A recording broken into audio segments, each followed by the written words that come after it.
नमस्कार दोस्तों, स्वागत है आपका न्यूज डिकोडर में। साउथ कोरिया, अमेरिका और जापान ने एक बार फिर से नॉर्थ कोरिया को मिलिट्री लेवल पर स्ट्रॉन्ग मैसेज दिया है। तीनों देशों ने फ्राइडे को इंटरनेशनल वाटर में एक ज्वाइंट एयर ड्रिल किया, जिसमें अमेरिका का B-52H स्ट्रेटेजिक बम्बर एयरक्राफ्ट ने हिस्सा लिया। ये बम्बर एयरक्राफ्ट न्यूक्लियर कैपेबल है, जो कि एक बड़ा सिग्नल माना जा रहा है नॉर्थ कोरिया के लिए। ये एक्सरसाइज क्लियरली एक पावर प्रोजेक्शन है, जो नॉर्थ कोरिया के न्यूक्लियर और मिसाइल प्रोग्राम के खिलाफ एक वार्निंग के रूप में देखा जा रहा है। साउथ कोरिया के मिनिस्ट्री ऑफ डिफेंस के मुताबिक ये एक्सरसाइज साउथ कोरिया के जेजू आइलैंड के पास इंटरनेशनल वाटर में की गई। इसका मेन मकसद है रैपिडली बढ़ रहे नॉर्थ कोरियन न्यूक्लियर और मिसाइल थ्रेट्स के खिलाफ रिस्पांस कैपेबिलिटी को बूस्ट करना। इस मिलिट्री ड्रिल का स्ट्रेटेजिक टाइमिंग भी काफी इंपॉर्टेंट था। जब यह एक्सरसाइज हो रही थी, तब रशिया के foreign minister Sergey Lavrov North Korea के दौरे पे जा रहे थे। इसलिए इस ड्रिल को रशिया और नॉर्थ कोरिया दोनों के लिए एक जियोपॉलिटिकल मैसेज के रूप में माना जा रहा है। अमेरिका के B-52 बम्बर का इस ड्रिल में शामिल होना एक सिंबॉलिक एक्ट है। ये वही एयरक्राफ्ट है जो न्यूक्लियर पेलोड को ले जा सकता है और लॉन्ग रेंज स्ट्राइक कैपेबिलिटी रखता है। इसका यूज करके अमेरिका ने नॉर्थ कोरिया को यह दिखाने की कोशिश की है कि अगर जरूरत पड़ी तो वो किसी भी लेवल का मिलिट्री रिस्पांस देने के लिए तैयार है। नॉर्थ कोरिया और रूस के टाइज पिछले कुछ सालों में काफी स्ट्रांग हुए हैं। रिपोर्ट्स के मुताबिक नॉर्थ कोरिया ने रशिया को सैनिक और एमुनेशन भेजना स्टार्ट कर दिया है, और यह सब हो रहा है यूक्रेन वॉर के कॉन्टेस्ट में। और इसके बदले में रूस नॉर्थ कोरिया को इकोनॉमिक एड और मिलिट्री टेक्नोलॉजी प्रोवाइड कर रहा है, जो नॉर्थ कोरिया के मिसाइल और न्यूक्लियर प्रोग्राम को और भी डेंजरस बना रहा है। साउथ कोरिया, अमेरिका और जापान के मिलिट्री चीफ ने सियोल में एक ज्वाइंट मीटिंग की, जिसमें इन डेवलपमेंट पर चिंता व्यक्त की गई। उन्होंने ओपनली कहा कि अगर नॉर्थ कोरिया रशिया को अपने सोल्जर देता है और रशिया उसके बदले में मिलिट्री टेक्नोलॉजी ट्रांसफर कर रहा है, तो ये पूरे ईस्ट एशिया में एक रीजनल इंस्टेबिलिटी क्रिएट कर देगा। सियोल मीटिंग के बाद साउथ कोरिया, अमेरिका और जापान के सीनियर मिलिट्री ऑफिशियल ने एक ज्वाइंट स्टेटमेंट इशू किया। उसमें यह कहा गया कि हम तीनों देश नॉर्थ कोरिया के थ्रेट्स का सामना मिलकर करेंगे। हम रीजनल पीस और सिक्योरिटी के लिए एकजुट हैं। ये पहली बार नहीं है जब ऐसे स्टेटमेंट आए हों, लेकिन इस बार का स्टेटमेंट इसलिए सिग्निफिकेंट है क्योंकि नॉर्थ कोरिया ओपनली रशिया के साइड पर आ रहा है और American lead alliance openly oppose कर रहा है।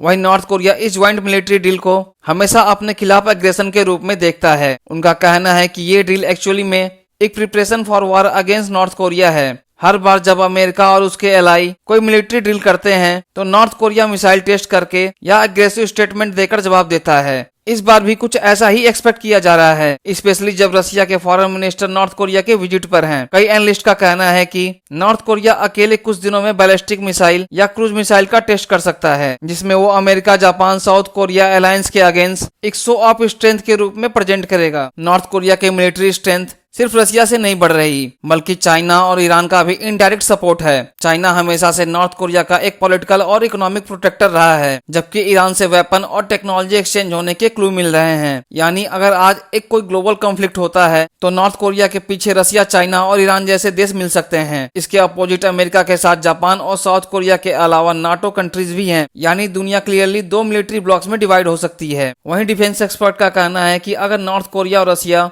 अपना मिलिट्री अलायंस डीपेन करते हैं, तो इसका इम्पैक्ट ग्लोबल होगा। एक तरफ नाटो और इंडो पैसिफिक अलायंस यानी कि जापान, साउथ कोरिया और ऑस्ट्रेलिया हैं, तो वहीं दूसरी तरफ रशिया, नॉर्थ कोरिया, चाइना और ईरान का अनऑफिशियल ब्लॉक है। अगर यूक्रेन वॉर के पहले नॉर्थ कोरिया कोई प्रोवोकेशन करता है, जैसे कि साउथ कोरिया पर मिसाइल फायर या जापान के वाटर में न्यूक्लियर टेस्ट, तो सिचुएशन नियंत्रण से बाहर हो सकती है। अमेरिका को मिलिट्री रिस्पांस देना पड़ेगा, जिसका सीधा मतलब है मल्टीलेटरल कॉन्फ्लिक्ट। एक्सपर्ट्स का कहना है कि हर एक छोटी मिलिट्री ड्रिल्स, हर एक टेक्नोलॉजी ट्रांसफर और हर एक डिप्लोमेटिक विजिट अब स्ट्रेटेजिक वैल्यू को कैरी करता है, और इन सब का कंबाइन इफेक्ट होता है वर्ल्ड वॉर 3 जैसे इन्वायरमेंट को क्रिएट करना। तो ऐसे में सवाल उठता है कि अमेरिका का स्ट्रेटेजिक गोल क्या है। अमेरिका का मेन ऑब्जेक्टिव यह है कि ईस्ट एशिया में अपनी मिलिट्री प्रेजेंस और डिटरेंस को मेंटेन करना। B-52H बम्बर का डिप्लॉयमेंट सिर्फ एक ट्रेनिंग का मिशन नहीं था, बल्कि एक स्ट्रेटेजिक मैसेजिंग ऑपरेशन भी था।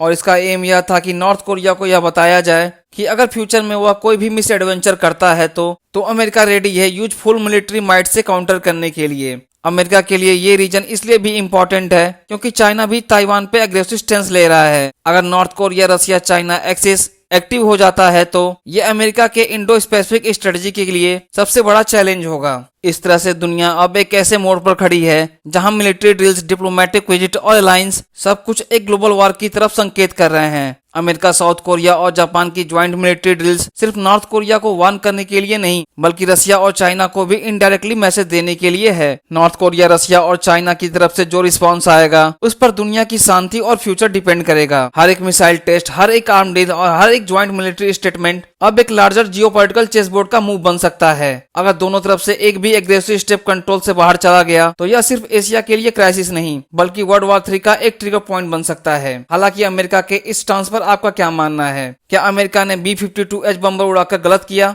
या सही? कमेंट कर हमें बताएं।